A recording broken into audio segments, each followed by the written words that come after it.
everybody, this is Perch, and there's spoilers for the Hellfire Gala for X-Men for Marvel in general. So if you haven't read the X Factor number 10 or some of the other comics, there are spoilers here, so you want to click away. If you're curious about the Hellfire Gala and the outcome and trial of Magneto and all that kind of stuff, click away because we are going to discuss some of that.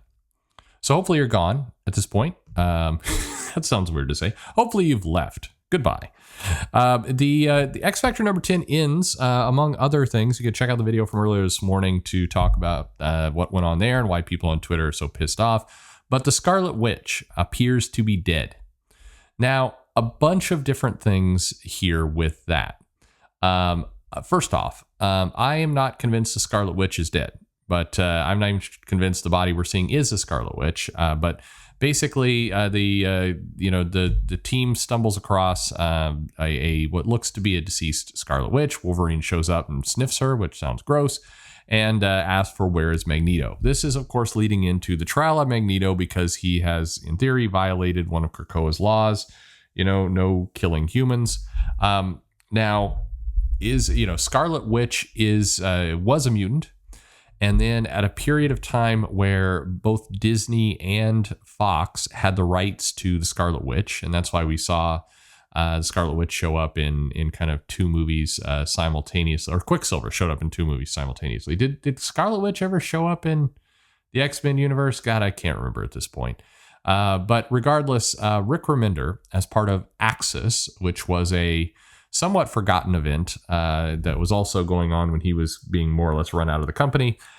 He made the retcon decision to reveal that the Scarlet Witch was not, and Quicksilver were not the children of Magneto. And this was a way that, at least in the comics, they were going to tie those characters closer to the MCU and kind of give Fox the finger at the time.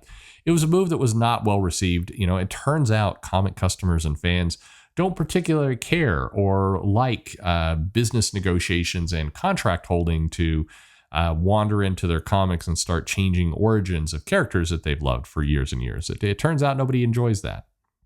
But they did it. And then Jerry Duggan went on and would make a storyline in Uncanny Avengers where they revealed that she was actually the daughter of some people tied up with High Evolutionary, and it was a whole thing, and more or less forgotten. It's funny because many comic fans still view Wanda as a mutant. And now that Disney has bought the rights from Fox, it feels like we're going to get Scarlet Witch back as a mutant again. It feels like that's where it's headed, and she will be right back to, it feels like this is a long way around to have the Scarlet Witch resurrected and be more or less part of the mutant family, to be welcomed back in. Hickman, as part of his X-Men run, decided to make one of the subplots. I mean, he had 20 of them that apparently don't matter anymore. That the Scarlet Witch was viewed as the great betrayer, and people were pissed at her for doing the whole no more mutants thing way back when during House of X.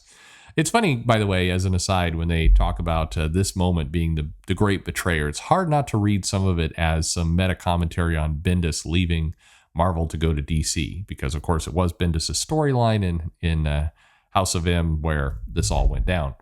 Anyway, so she's dead, and they're going to do a trial of Magneto, as Magneto frequently spoke out against Scarlet Witch. But we did see in Sword, the comic was out last week, that Magneto had invited Scarlet Witch kind of on the side to come, and he was more or less going to reconcile with her. He was giving her a hug and other things.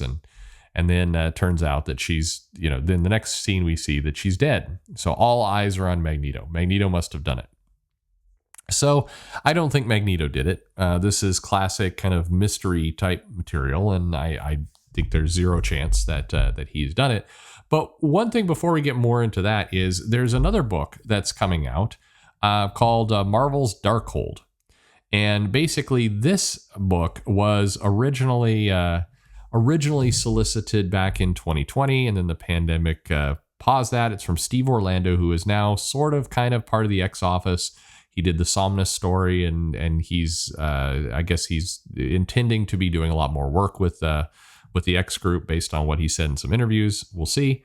But this book, the Darkhold, features or is being billed as Scarlet Witch versus Doctor Doom, and there's going to be Darkhold Alpha, and then a handful of other things, and it's Doom is messing around with the Darkhold, and Wanda is trying to stop him, so she recruits Iron Man, the Wasp, Black Bolt, Spider-Man, and Blade, and they have a bunch of one-shots for each one of those characters respectively, and then there's a Darkhold Omega #1. Marvel is going to be marketing this book pretty heavily. I think part of the reason being is that they want to get a good trade out for WandaVision. Nothing like being, 9 months late to the party with that, but okay. It was originally, for what it was worth, I think Marvel was intending that this book would be out, side by side with WandaVision, and WandaVision does end with Wanda reading the Darkhold, so it would have made sense. They're talking about COVID and other things. What's curious about it is, Disney had no problem getting that show out, and comic artists and writers all work from home, so it's kind of puzzling why it was delayed as long as it was. But this comic is coming out, and it's going to come out right at the same time as the trial of Magneto, or the Scarlet Witch is dead.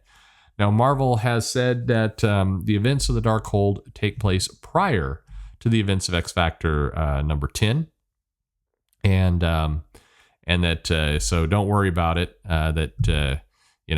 This was before she was killed, but that kind of takes the why in the world would they do it this way? This most bizarre planning ever. Sorry, just dumb. But why not? So anyway, this book comes out. Marvel's going to market it. Simultaneously, they're going to be marketing that she's dead over in another book, which why not? But like I said, I don't believe the Scarlet Witch is truly dead, or I certainly don't believe Magneto's a killer.